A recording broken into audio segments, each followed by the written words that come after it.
Assalamualaikum and good day again. In the previous class, we have talked about equilibrium of rigid body in 2D. We have discussed about the effect of constraints and support. We have drawn some figure diagrams for 2D problems, and we have talked about two force member and three force member concepts. First question, we have a force 520 Newton acting at E, shown here. Direction of this force is from E to this point here, which is not marked. Anyway, the coordinate for the force vector is known. It is from this point E to this point, so we have all the coordinates. We need to determine the moment of this force about AD axis. So as AD is, this is point A, this point D. So about this axis. Straight away, we should know that this is question about moment about an axis. To get moment about an axis, we have to know moment about the point first. And then we dot product vector of the axis with that moment about a point. In terms of equation, moment about axis AD should be equals to unit vector along AD, in this case lambda AD, dot product with MA. MA is one of the moment at any point along axis AD. We can choose point A or point D or somewhere in between. I'll be choosing point A, since for me A is the simplest. So MAD, or moment about axis AD, this is a scalar quantity. It is equals to a unit vector along the axis lambda AD dot product with moment about any point on that axis. In this case, I'm choosing moment at A, and this moment at A is due to the force F. So if we want to expand this out, so we'll have moment at A will be equals to the position vector from the point of moment, point A, towards the line of force. In this case, the force is within this line from E to this point. I'm choosing point E, so RAE, y point E, again, this is the simplest one, RAE, cross with F. Okay, so R, position vector, is from point of moment towards the line of force and cross with the force vector. So once we have this sorted out, the task is just to get each one of these, okay, these three vector terms here. The first one is the force. So we have to write the force in terms of IJK.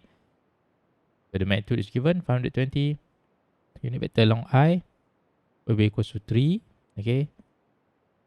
So we have 3 along X over the length of the vector minus 0.75. It is going down by 0.75 meter along Y axis or along J. Divided by again the length of the vector plus it is moving about 1 meter along the axis, divided by again the length of the vector. So we'll have this as our force vector in terms of IJK, and then we have our position vector RAE. This one is very simple, from A to E. Okay, the position vector should be from A to E. It's not from E to A. Why from A to E? Position vector should start from point of moment A towards the line of force. So RAE will be totally different with REA. Okay, RAE will be 0.75 J. However, REA will be minus 0.75 J. So be specific on this. Right? So we are using RAE here. So once we have that, we can look into lambda AD, or the unit vector along AD axis. So along AD axis, we have distance along X will be equal to 3, okay, divided by the length of AD line, which is 3.5. I along Y axis we have 1.5. Okay, it goes upward 1.5 divided by the length again 3.5, and we have along Z axis minus 1. Displacement equals to minus 1 divided by the length 3.5. So we have lambda AD in terms of IJK. Once we have all of these three vectors, we can start to calculate. We start off with moment at A, which is equal to vector RAE cross force vector. Okay, so this is RAE and this is our force vector. So do the cross product. Again, for cross product, we'll be referring to positive convention IJK. If it follows this, so the value will be positive. And we do know we cannot cross I with I or J with J. This will be equal to 0. Okay, so cross product cannot be done within itself. Okay, so this is the first thing that we should know. So in this case, we have 0.75 J cross with I. We will have minus K. Okay, J cross with I minus K. So this is the 0.75 times 480. Okay, the magnitude of it, plus J will be 0. Okay, no value here. You have 0.75 J with K here. So you have JK will give you positive I, and then the magnitude is 0.75 times 160. So we will have MA equals to 120I minus 360K. Once we have this, moment about axis AD will be equals to the unit vector lambda AD dot product with MA. So for dot product, I dot with I will give you 1. Okay, and if we have I dot with J, this is equals to 0. Okay, it's the opposite of the cross product. In that sense, just look at the terms with equal symbol here. Okay, I with I, so we have 3 over 3.5 times 120. Then I with K will give you 0. Then look at J will multiply with none here. Okay, so we have only K. So K multiply with I 0, so K with K, so you have a value there. So plus 1 over 3.5 minus times minus 360. So the sum of this will give you 205.71 Newton meter. This will be the moment about axis AD due to this force F. So we move on to the next question. So in this case, we want to find equivalent force couple system at point A here, okay, due to these forces. Okay, so we have 200 Newton along this direction, 600 Newton along this direction, and another force, in this case given in the form of mass, okay, hanging through this cable attached to this point D here. And of course, from this mass, we can get the weight due to the mass. So we want to find the force couple system at A. Basically, what should we do? We need to find all the resultant of the summation of force. Also, we need to find the summation of moment A. So that's what we are going to do. So the first one, find the resultant of forces at A. You just transfer everything, take the sum of all the forces at A. We know the resultant written in its component along X and Y axis. Okay, so decompose everything along X and Y axis. Along X axis, we will have minus 600 plus 200 sine theta, only these two. So we have minus 480 Newton along X axis. This will give us our RAX. Along Y axis, we will have RAY equals to minus 200 cos theta minus the weight here, which is 50 times 9.1. So we'll have RAY equals to minus 750.5 Newton. That's it. Once we have RAX and RAY, we'll have RA. And then the angle theta. In this case, okay, my bad here, I should not use the same symbol. What confusion. Okay, these two are not the same actually. So this is another angle, this is another angle. So this theta is actually the angle of RA with respect to our horizontal axis. So theta is equal to tangent minus 1 RAY over RAX. So we have theta equals to 53.58. Once we have done that, calculate the moment or the sum of moment at A. In this case, the moment is coming from 200 Newton, 600 Newton, the free couple, and also the weight. Taking the summation of moment positive clockwise. So the first one is coming from 200 Newton times its perpendicular distance. In this case, since the angle here is 90 degrees, so AB automatically becomes the perpendicular distance. So the rotation is clockwise, positive sign there. 600 Newton is causing a counterclockwise rotation, so minus sign. Perpendicular distance will be this length plus this length, or this length, which is AB sine theta. At our free couple here, 350 minus, since it is rotating counterclockwise against our convention of positive direction. And then we have the weight, which is causing a clockwise rotation, so positive sign here. The distance is CD plus AB cos theta. Calculate that, we have summation moment at A equals to minus 104.75. So in the end, our equivalent force couple system at A will be something like this. Okay, so we have point A, we have the resultant of all the forces, RA equals to 808.42, the angle of 53.58 from our horizontal axis, and we have moment, which is equals to 204.75 acting at A. And in this case, I'm putting all the positive direction here. So you have to change the direction accordingly. Previously, we have determined MA or the summation moment at A equals to minus 204.75. The minus signs is depending on our convention here. So if we want a positive sign, we need to change the direction of rotation. So that's why I have 204.75 rotating counterclockwise here. So this will be your final answer. for the equivalent for scaffold system at A. Next, how to draw the free body diagrams for this particular problem. So in this case, we have two rigid bodies, ABE and DBC. Of course, we have another mass here, M, that is being supported by this cable. So we need to draw free body diagrams for member ABE and also for member DBC. So remember, when drawing free body diagrams, the diagrams for both rigid bodies are interconnected. In that sense, at point A we have pin joint, so that means generally we have AX and AY here, and this is the easiest one. And then we have at D and E, okay. So at point E we have a cable.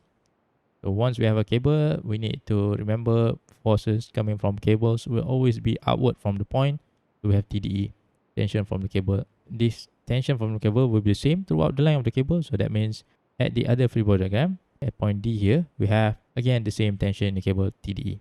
This tension within the cable should be along the line of the cable. So the direction will be the same as the direction of the cable. And then at point C, we have a pin joint. Again, we have CXCY.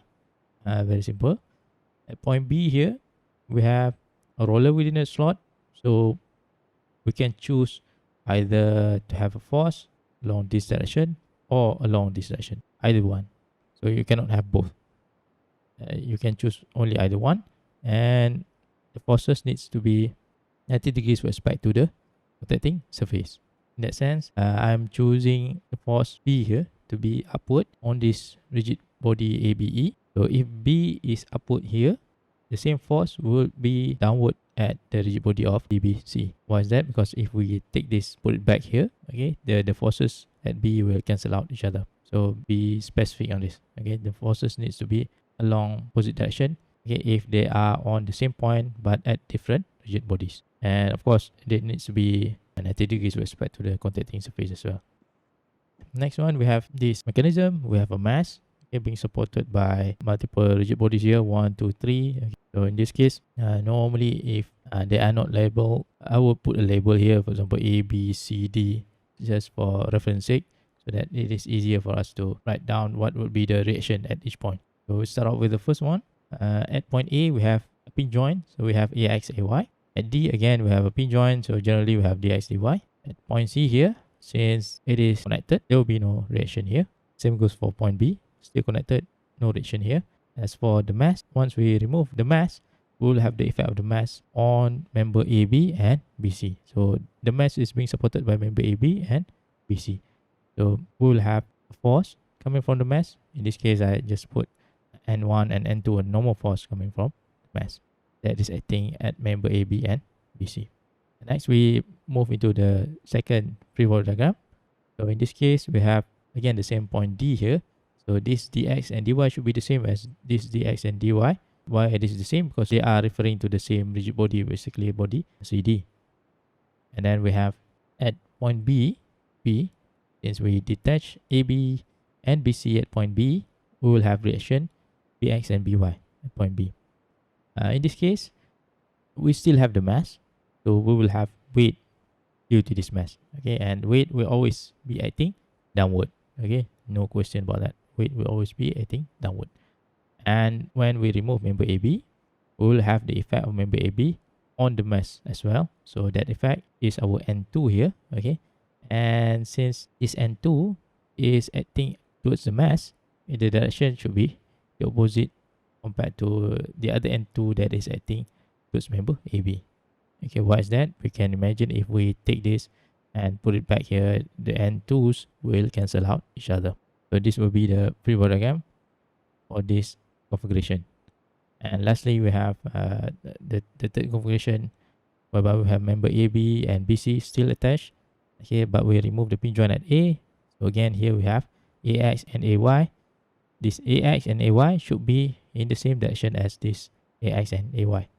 I can route the arrow to be out from the point like this, or into the point, as long as it is pointing upward. Okay, they represent the same thing. Right? The same goes for AX. At point C, since we remove BC with CD at point C, so we'll have reaction, in this case given by CX and CY. And then we still have the mass, so we'll have weight from the mass, which is equal to mg. In this time around, we will not have any normal force N1 and N2 acting between the mass and member A, B, and BC. Why? Because we don't remove the mass from these two members. Those reaction force will not be seen here. Doctor? Yep. Why the normal force cannot be seen in the last picture? This one. Okay. Let us start with this one first. Okay. Why we see this normal force? Because we remove the mass. Once we remove the mass, we have to replace the mass with its effect. And the effect will be in terms of forces. And the forces is written here in the form of normal force N1 and N2. N1 is the normal force due to the contact between the mass with member BC. Okay, so we have a contact here. When they are in contact, you don't see the reaction. But once you remove one of them, you will see the effect of this towards the other. That's why we see N1 here. Same goes here. When we have this mass in contact with member BC, we don't see the reaction or the normal force. Why we don't see it? Because we have the mass. Okay. Let's say in this case, we have this as a direction of normal force from the mass, and then you have member BC with this as the force acting on it. Okay, so we have this normal force along this direction and this normal force along this direction for the mass. If you take this mass, put it right here, so these two will cancel out. Okay, it will cancel out, so that's why you don't see anything here. But when you remove one of them, you'll see the effect of that removal by, okay, let's say you remove this guy. Okay, you see this. Or if you remove this guy, you'll see this. Clear? Clear, doctor. Okay. If we remove other rigid bodies or other supports, we'll see the effect of that rigid bodies or supports on the remaining bodies that we draw in our free body diagram. Another options to this arrangement of forces, we can also, instead of having dx and dy here, okay, we can use what we have learned previously in the form of two force member. We know that this member DC is a two force member. So in that sense, instead of having dx dy, I can have here, for example, just FDC. Same goes here, FDC. How do I know the direction of FDC is upward? Since we have a two force member DC, direction of force will always be along the line of DC. And so that's why I can draw FDC to be vertical like this. We have two choices, either to have FDC upward like this or inwards along the line of DC. Both are possible. Member BC and AB, are there two force member? Yeah. In first glance, they might look like a two force member, but they are not. Why is that? Let's say I am looking at member BC at C. Okay, let's say if I'm taking FDC to be like this. Okay, this is the diagram for member DC. So the force at C is like this. So here it should be the opposite of that. We have FDC here. At B is pin joint. Generally, we'll have a force here. Okay, BX, dy. And then we have another force due to the mass. If we remove the mass, we'll have direction in the form of normal force. So in this case, we have a rigid body with 3 points having forces. Okay, so we have point 1, point 2, point 3. So we have a rigid body with 3 points with forces. So in this case, this is not a two force member. Even though it looks like a simple linkage just like member CD, but it's not a two force member, since we have more than 2 points with forces. The same goes for member AB. Clear? Clear, sir. Next, we move to this problem. It is an equilibrium problem, even though it doesn't say that. How do we know it is an equilibrium problem? The mechanism shown is used to support the 20 kilogram mass. Support means it can hold this mass in place. It's not moving. Alright, so we need to find direction at pin B, pin joint B, and also pin joint F. Is there any two force member here? You have 50% chance to get it right, either yes or no. In this case, we have a two force member actually. If you can see that, it will make our life a lot easier. So CF is a two force member. Why it is a two force member? In this case, let's say you don't see it straight away. We know at C we have a pin joint, right? So we have CX, UY as direction. At F also a pin joint. So we have FX and FY. Is there any other points on member CF with forces? There are none. Okay, so we have one rigid body with only 2 points with force. So in this case, even though we have in the first glance we have 4 forces, but we have only 2 points with force. These two can be combined to have one force. Okay, so these two can be combined to have one force. And in order for this body to be in equilibrium, summation of force should be equal to 0 and summation of moment should be equal to 0 anywhere. So in that sense, the only way for this condition to be true is to have a force that is like this, SFCF, or in opposite direction, okay, but still along the same line of action. This is the only possible direction of forces acting on member CF in order to ensure that CF will be in equilibrium with summation of force and summation of moment equals to 0. So we know CF is a force member. So once we have recognized that, we can draw our free body diagram. So in this case, at E, we have 2 cable. This is essentially the same cable here. So the tension would be the same. Let's say the tension is T. So here at this portion, we have 2 cables pulling point E upward. So we have 2T. And downward, we have the mass giving weight equals to 20 times 9.1. So this will be the free body diagram at point E. This is the same as our particle problem. Okay, just a point at E. And then we have member CF, which is a 2-force member. In this case, I'm assuming that the direction of force is inwards of member CF. We know the line of action of this force, which is along the line CF. And that means we can determine what's the angle here. The angle will be based on the geometry. This is the angle that I'm talking about. Okay, so here we have 0.3, here we have 0.4. Actually, here we have 0.5, or basically 3, 4, 5 triangle. They are similar triangle actually. So the angle for this triangle and this triangle would be the same. So I'm choosing our normal 3, 4, 5 triangle here. So once we know this as our free body diagram for member CF, when we draw a free body diagram for member BCD, we will have at point C the same force but in opposite direction. Okay, so this FCF will be out from point C here along the same angle. And then at B, we have reaction from the pin BX, BY. At point D, we have a tension coming from the cable out from the point. And then here we have another tension. And of course here we also have another tension. All the tensions within the cable must be out from the point. So that's why all the T's here are out from point. So this will be our free body diagram for member BCD. And we'll be using the free body diagram at point E to determine what will be the value of T, the tension within the cable. So once we know the tension within the cable, that tension can be transferred here. So we know this value.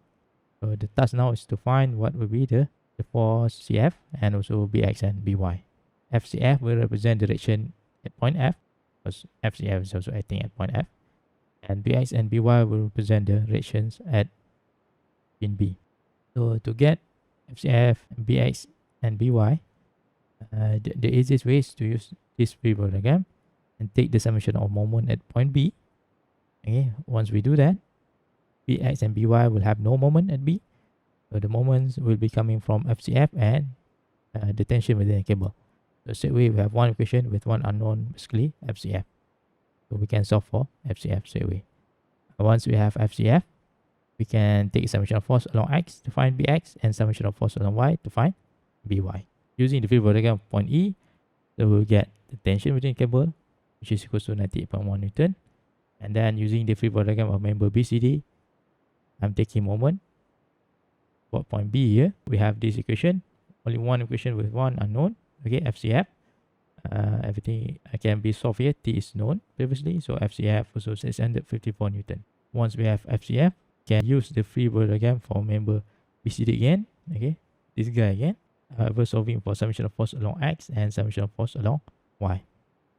The summation of force along X will give you BX equals to minus 425.1 Newton. And then summation of force along Y will give you BY equals to 294.3 Newton. About the FCF, is it made in the calculation about pointing out and pointing in? Okay. About the assumption. About the assumption.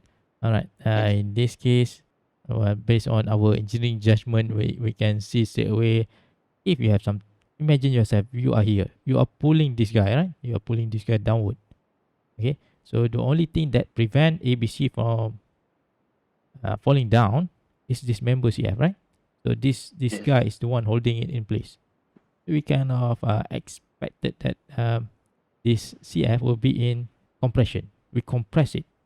So if we take CF out, so the force acting on CF will tend to compress CF. So that's why I know instinctively that FCF should be inwards along the line of CF. That's why when we solve it, we get a positive answer, right? So my assumption is correct. Let's say you don't know about this, but you do know that CF is a two force member. That means the force is along this line. And you assume that CF is outward, okay, from point C and also outward from point F. Fine. Okay. If you assume that direction of CF, in the end here, you will end up with a minus answer. Okay. That minus answer indicate that your assumption of FCF is wrong. Okay. What assumption that is wrong? Assumption of direction. The magnitude is correct, but the direction is wrong. So that means okay, SF should be inwards, okay, to point C and point F.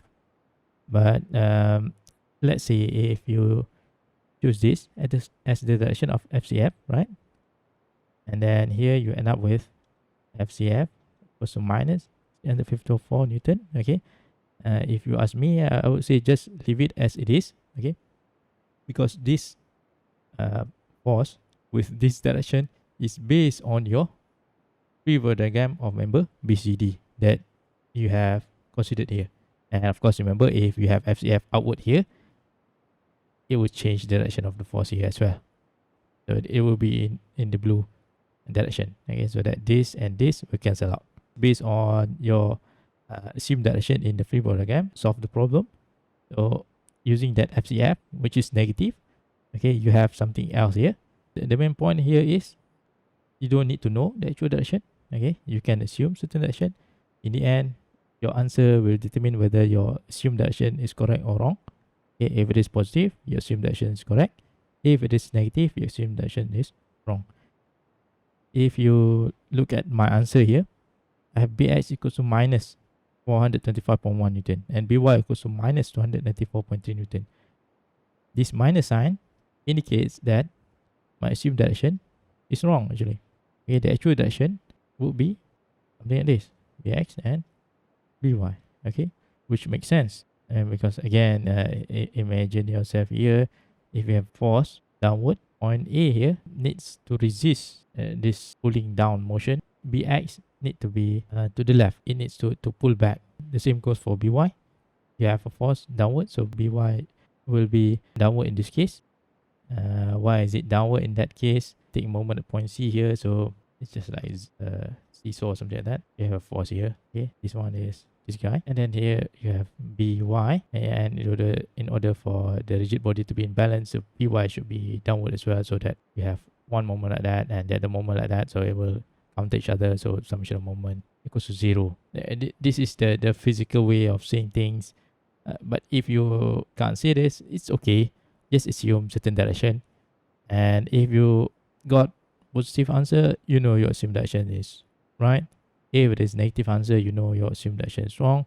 Let's say if you want to correct your answer, for example, if you have FCF equals to minus 654 Newton, okay, you can say FCF is equals to 654, and then you give the direction of force, okay, in this case theta. So this will be the positive direction of the force. Alright, the same goes here. Okay, let's say we end up with this too. So we can say, okay, Bx is equals to 425.1 Newton, and the actual direction is like this, or the positive direction. Same goes here. By equals to 294.3 Newton, and the actual direction is downward. So doctor, if we leave it as negative for 125.1 Newton, so is this considered correct also based on the free body diagram? If you leave it as it is, I will still consider it as correct. Yeah, sir. Usually, if we have to solve a question, we have to either use one of the free body diagram, right? We can't use the overall, right? Because the overall usually won't have much information compared to a single, if we break it down to a smaller free body diagram. Well, it depends. For example, if I want to use the overall field diagram here, if we know FC is a two-force member, we know that the direction of force will be along FC, and in this case, we can assume certain direction of the force here. So this will be your field diagram that you can use. Again, if you take summation of moment at B equals to 0, you'll be removing Bx and By. So the moment will be coming from T and also FCF only. So based on this, you'll have FCF. So after that, use summation of force along X equals to 0. You'll have Bx, and then taking summation of force along Y equals to 0, you'll have By. This one is using the free diagram for the overall system. Or let's say in this case we are removing the cable here only, and also the pin joint B and F. So in this case we will have W, T, FCF, BX, BY, right? However, in this case we can't solve the problem because we have additional unknown here, T.